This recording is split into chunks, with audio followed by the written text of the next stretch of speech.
Jackie.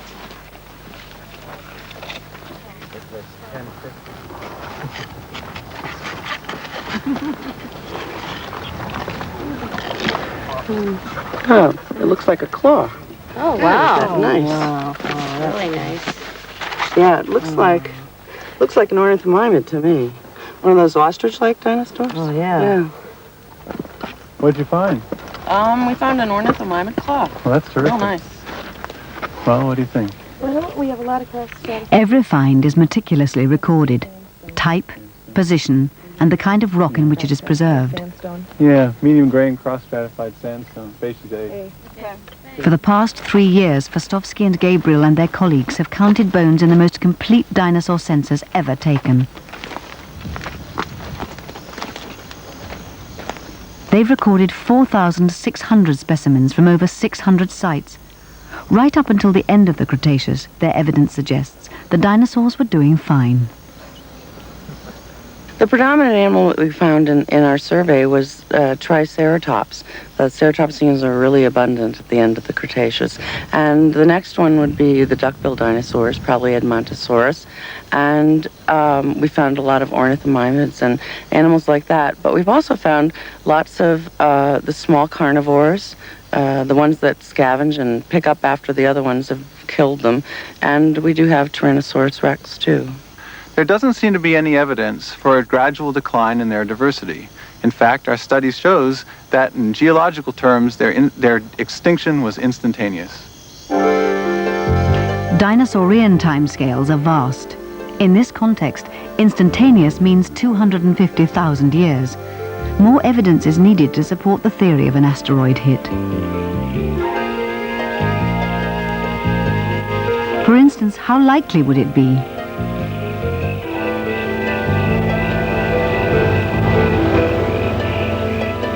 Once each month, for the few days when the moon is dark, Jean and Caroline Shoemaker come to Mount Palomar Observatory in Southern California to find out.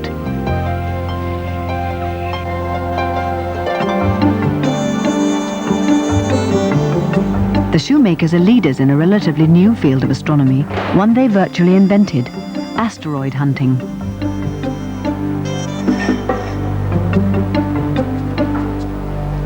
When we started our program here in 1973, there were a dozen known Earth-crossing asteroids. They'd all been found accidentally over the course of some decades. And we began a systematic search then to look for more of them. At the present time, we know over 110 Earth-crossing asteroids have been sighted. Picking asteroids out of the sky is slow work. The telescope is swung into position to photograph a precisely designated portion of the night sky. Each exposure requires several minutes of constant attention. 10,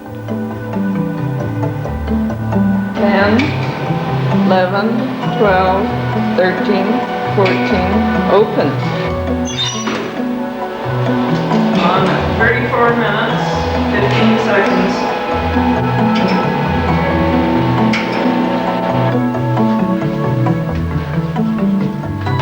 A second photograph, taken several hours later, is then lined up with the first. The result, the ghostly trace of an asteroid zooming between stars.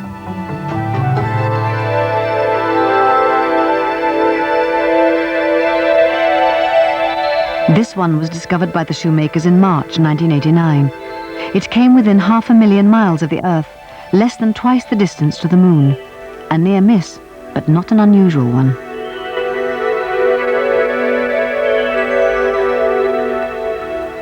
The Shoemakers estimate there are about 1,500 asteroids larger than 1 kilometer whose orbits cross that of the Earth.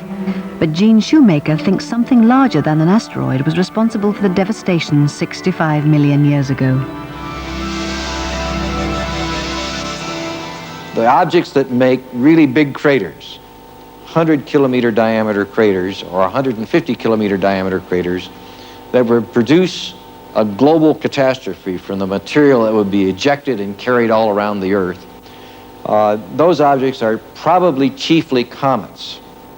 My best estimate is that an object big enough to make a 150-kilometer crater, which would be about a 10-kilometer diameter comet, about the size of Halley's Comet, hits the Earth about once every 100 million years on the average.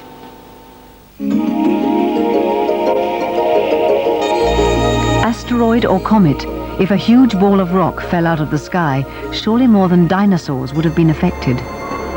Here in Zumaya, Spain, more evidence to consider. A group of sea animals, totally unrelated to dinosaurs, disappears from the fossil record at the exact moment of the dinosaur extinction.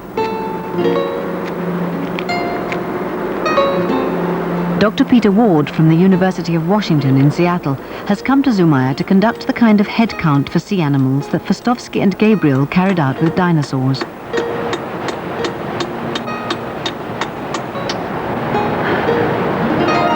What interests him are these once plentiful sea creatures, ammonites.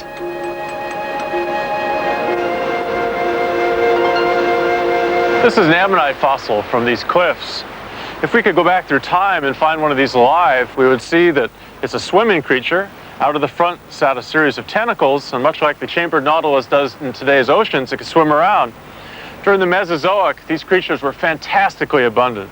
There were 12,000 species of them, and although this is a small one, the largest of them were about 12 feet across. That would probably do you great damage were it to come up to you. These creatures are so abundant in the Cretaceous seas that were we to go back there, we would find that they occupied much of the place that fish do today. These are really the fish of the Cretaceous oceans.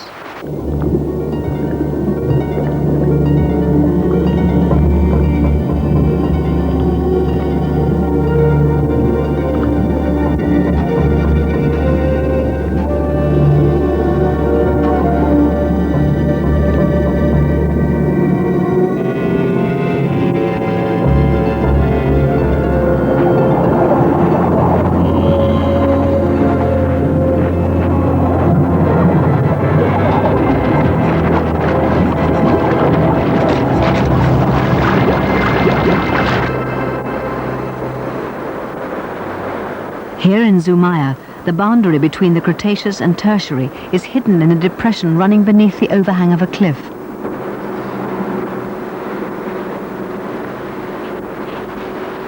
Until recently, Peter Ward thought that ammonites died out well before the end of the Cretaceous. His latest research is revealing a different story. The gully I'm sitting next to is composed of a clay layer, which is the boundary between the Cretaceous period and the Tertiary period. The rocks I'm sitting on are Cretaceous rocks.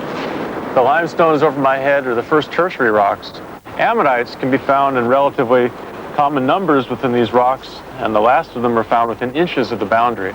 It seems that the ammonites at the end of the Cretaceous were thriving. They were producing new species, they were flourishing in their communities, and then suddenly, without warning, they disappeared.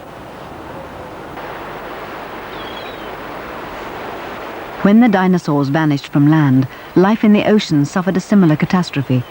Along with ammonites, whole populations of sea creatures, great and small, also disappeared.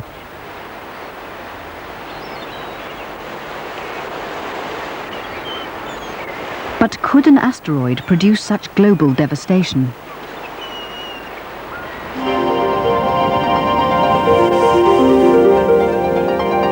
This is Meteor Crater in Arizona. Nearly a mile wide, it is the result of the impact of a meteorite a mere 150 feet in diameter.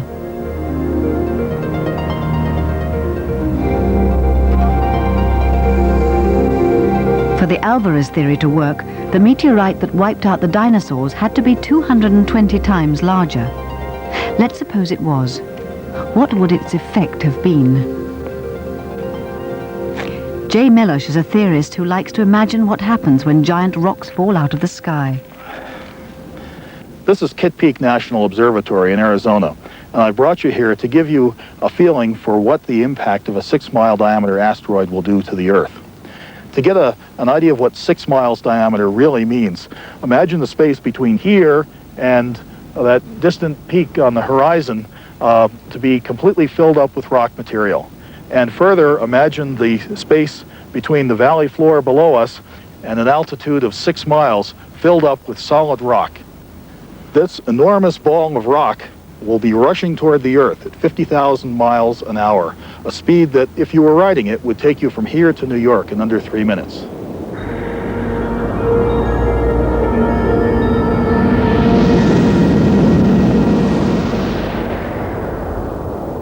When the asteroid strikes the ground, it buries itself in the Earth in a period of only 1 second. It opens a crater, a hemispherical hole in the ground that reaches a diameter of 30 miles about 10 seconds after the impact occurs. That time it's 15 miles deep. It's lined with red-hot rock debris streaming outward, forming a plume heading into the sky.